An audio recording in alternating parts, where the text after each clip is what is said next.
Welcome in, everybody. My name's Nick Borgia for Devil's Digest, alongside is our publisher, Hode Urbino. And today marks the final day of the first week of spring football practice for ASU.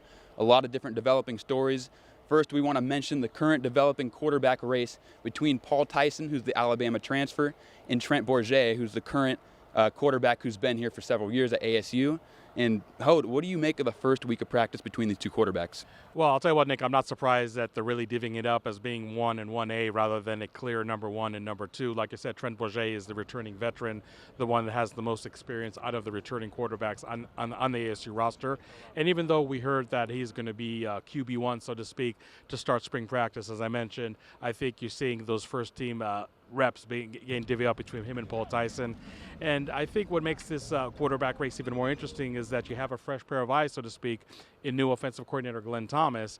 And obviously his philosophy is going to be very different from what Bourget was used to with Zach Hill the last couple of years, and maybe even different than what Paul Tyson experienced in Alabama during his college career.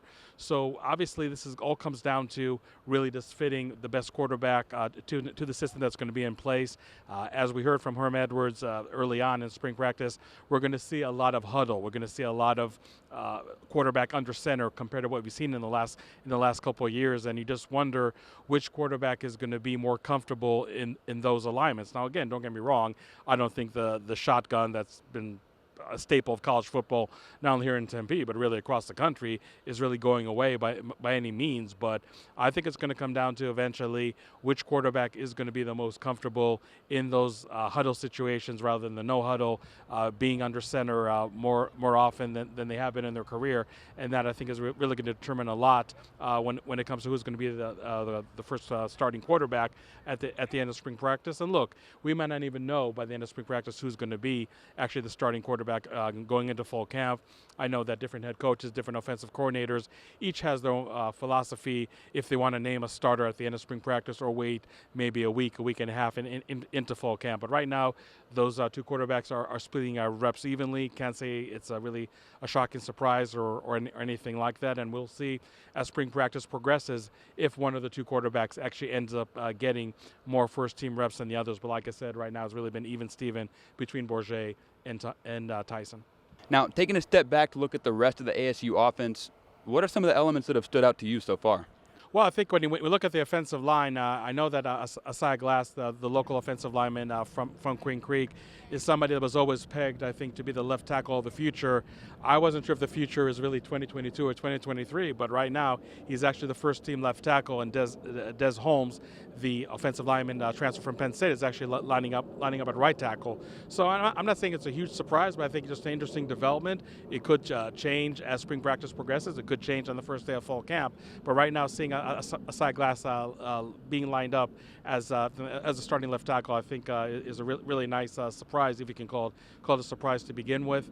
I think another position to look at in mind over here is going to be the right guard position. Spencer Lavelle, the returning veteran, is lining up over there on first team, and Chris Martinez, another transfer, he comes from San Diego State, I thought was actually going to be the starting right guard to begin with. So again, this could be just a temporary alignment right now that could change next week, could change in fall camp. But I know that Chris Martinez is a player that comes from a very established program at San Diego State, one of maybe the surprises, I would say, of college football in 2021. So I'm curious to see if Martinez can make that push for the starting duties. But right now he is battling Lavelle, if you will, for those first team reps. And when you look at the tight end position, it's a position that I actually mentioned prior to spring practice as maybe under the radar being the most talented position on the entire offense. You have Messiah Swinson, a 6'7" transfer from Missouri. You got Bryce Pierre, a 6'5" junior college transfer, and you got Jalen Conyers at 6'4", the most experienced returning tight end. So you look at that group, and I think it's a group that really is going to be featured a lot, not only in the passing game, but maybe a lot of two tight tight end sets. I mean, not the defensive line I think is really deficient in talent, but I think just to give it more support and to really just have a more ball controlled offense. Again, when you're running huddle, when you're going under center, I think it only makes sense to have probably that philosophy on this side of the ball. So I think those tight ends are really going to be instrumental, both in the run game and in the passing game for ASU. And I think there's a lot of length, a lot of physicality factor that we haven't seen here in a long time in Tempe. So that's one position I'm really keeping my eye on. At running back, no surprise to see Daniel Ngata, the returning veteran, taking the first team reps. Xavier Valade, the Wyoming transfer, being number 2 running back, and at number 3, the true freshman Tevin White, who might actually be the most physical running back out of the group that I mentioned there. So really hard to judge the running back group, I think, until the pads come on. But I think there's definitely going to be some talent over there. Obviously, replacing Rashad White and Chip Trainham is no easy task. But this may be a group that might be able to surprise. Obviously, a lot has to do with the play of the offensive line in front of them. That's really going to dictate a lot. At wide receiver, we've seen Ricky Parasol and Brian Thompson, the most experienced returners that are in practice right now, lining up on the first team. Elijah Badger, somebody who really holds a lot of promise, had to redshirt his first year. Second year really didn't get that many reps, but he's taking full advantage of L.V. Bunkley-Shelton being sidelined with an injury until now. So those have been the starting wide receivers for Arizona State, and I think you can see slowly but surely the chemistry developing between them and the quarterbacks Bourget and Tyson. One wide receiver I would keep my eye on is Javon Jacobs, a walk-on locally here from Scottsdale Saguaro. I really did hear a lot of glowing reviews in the offseason and informal workouts in terms of Jacobs' play. He's already getting second-team reps. Again, I think probably a lot of it just because of the L.V. Bunkley-Shelton injury. He's also returning punts. So I think that's one player that we may look at the end of spring practice, Nick, and maybe a list as one of the surprises of ASU football and offense. But that's the picture right now. Again, I think when the pads go on, we can probably get a better assessment of the running game, of the offensive line play. But right now, I would say maybe some surprises are bigger than others when it comes to this side of the ball for the Sun Devils the first week of spring practice. Now, shifting the focus to the other side of the football, we're looking at the defense. ASU returning a pretty talented front seven, but some of those players we haven't seen yet. Yeah, exactly. And to look at players, I think a lot of people are looking forward to tackles on Nesta Silvera from Miami, the transfer. Jermaine Lole, obviously, who was injured early in fall camp with a tricep injury, wasn't able to play the entire season. Those are the two tackles that really expected to see the most. Silvera lining up at nose tackle, Jermaine Lole lining up at 3 technique. But I think that the absence of those two players, and also the absence, I would say, of defensive end Trevez Moore, is really allowing the young players to get extra reps. And we're even seeing some players that are probably taking more of a leadership role just because you don't have a guy like Lole in there. And we're seeing a lot of players coaching players. So before even Robert Rodriguez or anybody from his staff needs to give some constructive feedback, you already have 2-3 players jumping on it and really do some coaching of his own. And I'm a big believer that the best players out there is when the coaches don't have to say as much as the players themselves are just offering feedback to their teammates. So really you're just getting a dual effect over here of a lot of young players getting a lot of valuable reps. Robbie Harrison, who's lining up mostly at 3 technique, I think, as a player that's impressing early on. But also just having players maybe like Joe Moore, who suddenly right now is just thrust into a leadership position with all those players being sidelined, and players like Moore that are able to just really offer their guidance to younger players. I really think that's worth their weight in gold. So I think this is a defensive line that is not a complete picture just because the sideline players that I mentioned. So when the pads go on, Nick, I'm really curious to see how this front four is able to do rushing the passer and also executing their stop run duties.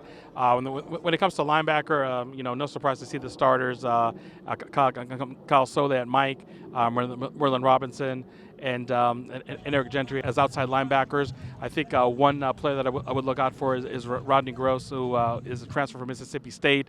We'll see if he's able to crack the starting lineup, but he's definitely the first man off the bench, so to speak, for this linebacker group. Obviously, you got returning players like Will Schaefer and Connor Sole, who really form, I think, a really solid 2 deep for ASU, maybe a 2 deep that in terms of quality we haven't seen here in a while in Tempe. So I'm really curious to see how that group does. Now, I think the big question coming into spring practice, and maybe some surprise alignments right now, is going to be the defensive backs.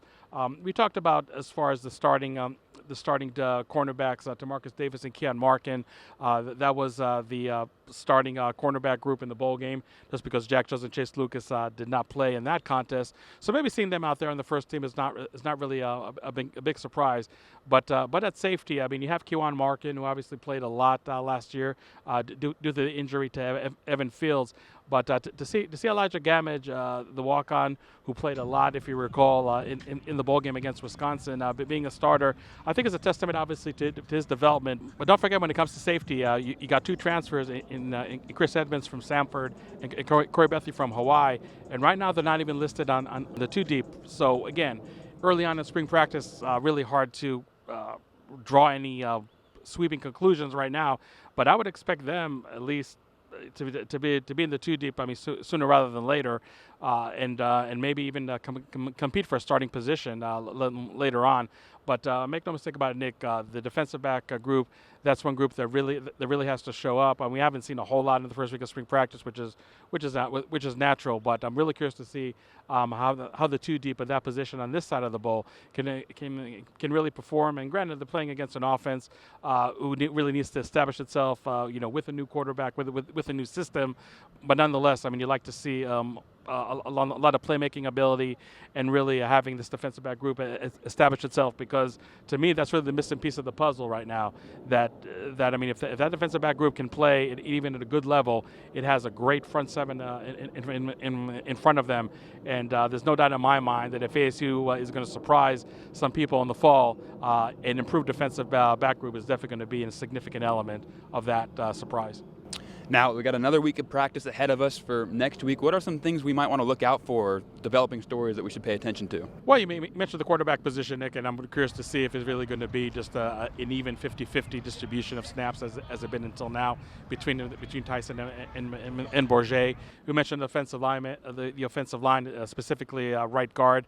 Is Chris Martinez going to overtake Spencer Lavelle? Because Spencer Lavelle still hold off Martinez. That's something to look out for. L.V. Bunkley Shelton, once he recovers from his injury, does he play on the first team and play well? I think that's another element to look out over there. When it comes to the defense, I think, again, the front seven is pretty established. I mean, those injured players that I mentioned on the defensive line, I mean, I don't think they're going to be in full action anytime soon. So just curious to see the young players like Joe Moore, Garen Stansbury, Robbie Harrison, how much they can really just make their mark and really going into full camp with some kind of momentum. I'm really curious to see that. And again, we talk about the defensive backs. We talk about the safety transfers. Are they going to really be inserted at least in the two deep to begin with, or is it going to be a process that might be just a little longer than any of us expected? But in terms of the storylines going to week two, that's what I'm really expecting, more or less. And I would say really the overall theme is like, with the transfers, are they able to establish themselves in two deep sooner rather than later, or do you have returning players that are really able to hold their own and hold on to their spot on the first team?